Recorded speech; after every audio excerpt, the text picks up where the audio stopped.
Buenos días, somos de la Escuela Bachillerato Octavio Paz. El nombre de la materia es Historia y somos del cuarto A. El producto integrador es un archivo multimedia y la profesora a cargo es Estela Rico Pérez. Nuestro producto a tratar, como se dan cuenta, es el movimiento estudiantil de 1968.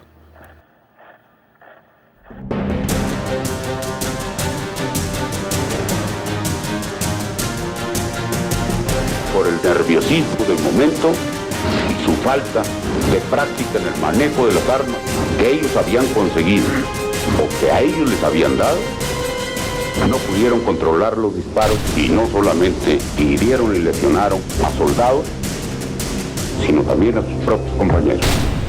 El movimiento de 1968 inició con una manifestación contra la represión, trascendió hasta convertirse en un hecho político de alcance nacionales y desencadenó el nacimiento de una sociedad madura y consciente del valor de sus derechos.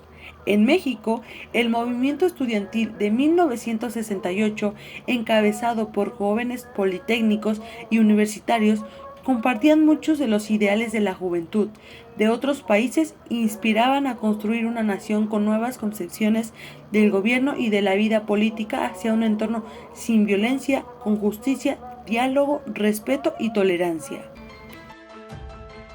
El 2 de octubre de 1968, según los recuentos de la época, fuerzas de seguridad dispararon y actuaron contra cientos de jóvenes reunidos en el lugar para manifestarse contra otras acciones de las autoridades, lo que derivó en decenas de muertes. La Academia de la UNAM, quien refiere que de julio a diciembre de ese año hubo 78 muertos y 31 desaparecidos. A 53 años de aquellos hechos, presentamos momentos claves de la historia del movimiento que dio vida a la consigna 2 de octubre no se olvida. El conflicto inició el 22 de julio de 1968, cuando fuerzas de seguridad intervinieron en un enfrentamiento entre estudiantes de preparatoria y hubo varios detenidos. Los uniformados tomaron la vocacional 5 y se registró uso excesivo de la fuerza contra los jóvenes. Días después, del 26 al 29 de julio, varias escuelas entraron en paro de labores y estudiantes del IPN convocaron a una marcha para protestar contra la reacción de las autoridades y exigir más democracia a la marcha. Se sumaron alumnos de la UNAM y de la Universidad Champingo, y una vez más el gobierno mandó policías para controlar a los manifestantes.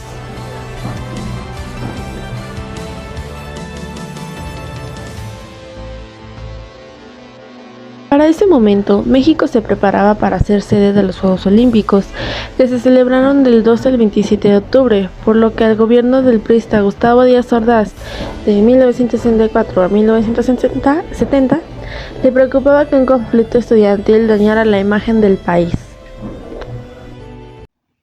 Para entonces ya también había surgido el Consejo Nacional de Huelga, o la CNDH, conformado por estudiantes de la UNAM y del IPN, de otras universidades. Posteriormente se sumaron profesores, padres de familia, activistas políticos, intelectuales, obreros y ciudadanos, quienes consideraban que las autoridades limitaban la libertad de expresión y la acción de la sociedad. Entre las demandas concretas estaba la destitución de jefes de la policía, la desaparición de grupos de choque y la eliminación del delito y la disolución social con el que justificaban detenciones arbitrarias. El 27 de agosto, estudiantes que protestaban en el Zócalo capitalino decidieron bajar la bandera nacional y colocar una pequeña bandera rojinegra. Para la madrugada del día, 28 tanques del ejército salieron en el Palacio Nacional para dispersar a los manifestantes. El 13 de septiembre, cientos de estudiantes marcharon por la Ciudad de México con pañuelos en la boca con un mensaje para que la policía no pusiera pretexto de convocación en manifestantes para reprimirlos. El acto fue nombrado la Marcha del Silencio. El 18 de septiembre, elementos del ejército tomaron Ciudad Universitaria, el principal campus de la UNAM.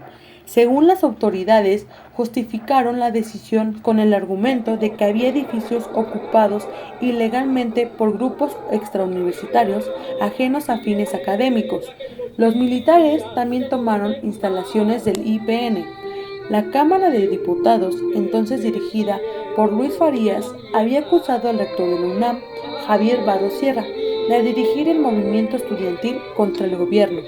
Barros Sierra presentó su renuncia, pero no fue aceptada. El 25 de septiembre, la Junta de Gobierno de la UNAM le pidió permanecer al frente de la universidad. Para el 2 de octubre se convocó a un mitin en la Plaza de las Tres Culturas. Cientos de estudiantes se dieron cita en Tlatelolco. Mientras esto ocurría, el ejército vigilaba que no hubiera disturbios. Cerca de las 6 de la tarde, casi finalizando el acto, un helicóptero sobrevoló la plaza y disparó luces de bengala, lo que se ha interpretado como una señal para que los francotiradores del batallón Olimpia, ubicados en el edificio Chihuahua, abrieran fuego en contra de los manifestantes. Entonces comenzaron los intentos de los jóvenes por huir y las confusiones. Distintos testimonios señalan que algunos vecinos abrieron las puertas de sus departamentos para resguardar a los muchachos, aunque los militares iniciaron cateos y detenciones que duraron hasta las primeras 3 horas del 3 de octubre. El número de las víctimas sigue sin ser claro, al igual que el de los heridos y detenidos. Algunos estiman y señalan que hubo 70 lesionados y más de 5,000 aprehendidos. En los días siguientes, mientras diferentes autoridades intentaban justificar la actuación militar bajo argumentos como que habían estudiantes armados, también se registraron protestas hacia el gobierno. El escritor Octavio Paz, por ejemplo, renunció a la Embajada de México en India. Desde Tlatelolco, el señor don Octavio Paz era nuestro embajador en la India. A la par, algunos líderes estudiantiles mantuvieron contacto con representantes del gobierno y, según el reencuentro de Nexos, informaron a sus compañeros que el Ejecutivo tenía intención de cerrar las instituciones públicas de educación superior. El sábado 12 de octubre, el presidente Díaz Ordaz inauguró los Juegos Olímpicos. En ese momento, un grupo de manifestantes lanzó al palco presidencial un papalote de color negro, en forma de paloma, en repudio por las matanzas del 2 de octubre.